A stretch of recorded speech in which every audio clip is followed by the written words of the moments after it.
Gauss नियम से अनंत लंबाई के रेखीय आवेश के कारण विद्युत क्षेत्र ज्ञात करना। ये गॉस नियम का अनुप्रयोग है। मान लीजिए कि एक अनंत लंबाई का रेखीय आवेश है और इस रेखीय आवेश की हमने लंबाई L ली है। इस L लंबाई को Q आवेश दिया है, तो इसका रेखीय आवेश घनत्व तो लैम्डा होगा Q/L, या Q बराबर हो जाएगा लैम्डा इंटू L। इस चालक से r दूरी पर एक बिंदु P है। इस बिंदु P पर हमें विद्युत क्षेत्र ज्ञात करना है। मान लीजिए इस बिंदु P पर विद्युत क्षेत्र E है।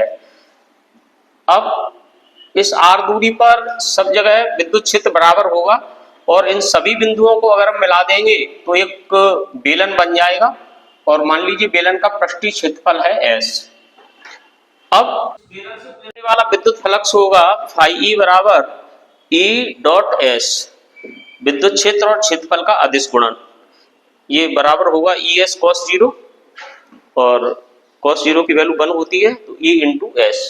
किंतु S बेलन का पृष्ठीय क्षेत्रफल होता है 2 पाई RL, इसलिए phi E होगा E इंटू 2 पाई RL। अब गॉस के नियम से phi E बराबर होता है Q/ε0।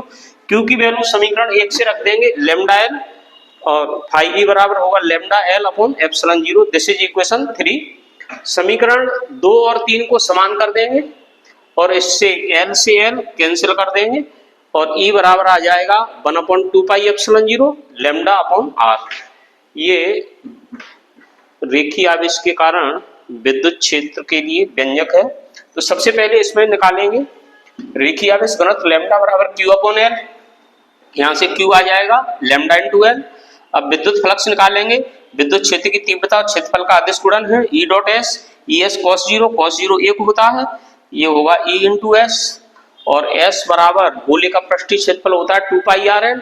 S की वैल्यू इक्वेशन फर्स्ट में रख देंगे तो E इंटू 2 पाई RL। अब गॉस नियम लगा देंगे phi E बराबर Q/ε0। Q की वैल्यू इक्वेशन फर्स्ट से रख देंगे, Q equal to lambda L है और phi E की दोनों वैल्यू बराबर कर देंगे, इक्वेशन 2 और 3 को बराबर कर देंगे, L से L कैंसिल हो जाएगा। E इक्वल टू होगा 1/2 पाई ε0 λ/R। ये फॉर्मूला निकल आएगा इस तरीके से।